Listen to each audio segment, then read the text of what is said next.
بسم اللہ الرحمن الرحیم۔ رسائل من القرآن سے تحریر ادھم شرقاوی۔ قرآن کی چند آیات ہیں، ان سے جو دروس سامنے آتے ہیں ان میں پہلا درس موسیٰ علیہ السلام جن کی تربیت اور پرورش فرعون نے کی تھی وہ نبی بن گئے، اور سامری جس کی تربیت اور پرورش جبریل نے کی تھی وہ بچھڑے کا پجاری بن گیا۔ یہ بات اہم نہیں کہ تمہاری ابتدا کہاں سے ہوئی ہے، اہم بات یہ ہے کہ تمہارا انجام کیا رہا۔ دوسرا درس، اللہ کا فیصلہ بہرحال نافذ ہو کر رہتا ہے، نہ تو اس میں کوئی تاخیر ہوتی ہے اور نہ ہی کسی قسم کی رکاوٹ۔ فرعون نے ہزاروں بچوں کو ذبح کر دیا، یہ سوچ کر کہ اس کی مملکت کو زوال دینے والا بچہ بھی انہی ذبح ہونے والے بچوں میں ہوگا، لیکن جب وہ بچہ پیدا ہوا تو اس کی پرورش کا انتظام فرعون نے خود اپنے محل میں کیا۔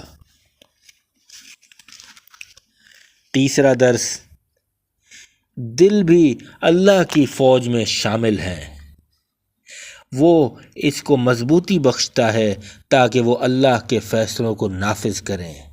وہ ان دلوں میں رقت اور نرمی عطا کرتا ہے تاکہ ان کے ذریعے اللہ کی مشیت انجام پائے۔ موسیٰ کا دل مضبوط کیا تاکہ وہ موسیٰ کو نہر میں ڈال دیں۔ آسیہ کے دل کو نرمی اور رقت عطا کی تاکہ وہ موسیٰ علیہ السلام کی حفاظت فرمائیں اور ان کی پرورش کریں۔ ان کو ایک ماں سے لے کر دوسری ماں کے حوالے کر دیا۔ چوتھا درس، جبریل کی تربیت کے بعد بھی سامری کافر ہو گیا تو اس میں حیرت کی بات نہیں۔ مومن کے گھر سے کافر نکل جاتا ہے، نوح کے بیٹے کی مثال دیکھ لو، اور کافر کے گھر سے مومن نکل آتا ہے، آزر کے بیٹے ابراہیم علیہ السلام کی مثال دیکھ لو۔ کبھی کبھی بیوی کافر ہوتی ہے اور شوہر مومن ہوتا ہے، نوح اور لوط کی بیویوں کو دیکھ لو۔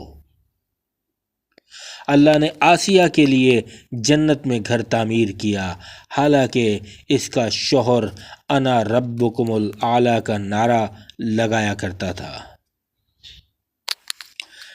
بندوں پر کتنا بھی احسان کر لیں، اللہ کے احسان کا مقابلہ نہیں کر سکتے۔ بندہ کفر کرتا ہے، ناشکرا ہوتا ہے، شرک کرتا ہے، عبادت اور وحدانیت کو اللہ کے لیے خاص نہیں کرتا۔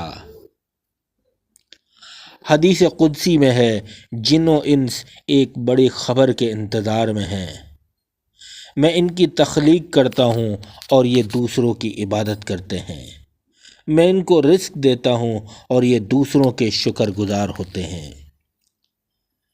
ابو درداء کی اس روایت کو بہقی نے شعب الایمان میں بیان کیا ہے۔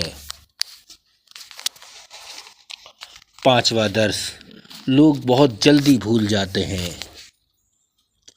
بنی اسرائیل کو اللہ نے فرعون سے بچایا تھا، ان کے لیے سمندر سے راستہ نکال دیا، ان کے دشمنوں کو تباہ کر دیا، اور ان کا حال یہ تھا کہ ابھی یہ سمندر کے اس پار ہی پہنچے تھے کہ بچھڑے کو معبود بنا بیٹھے۔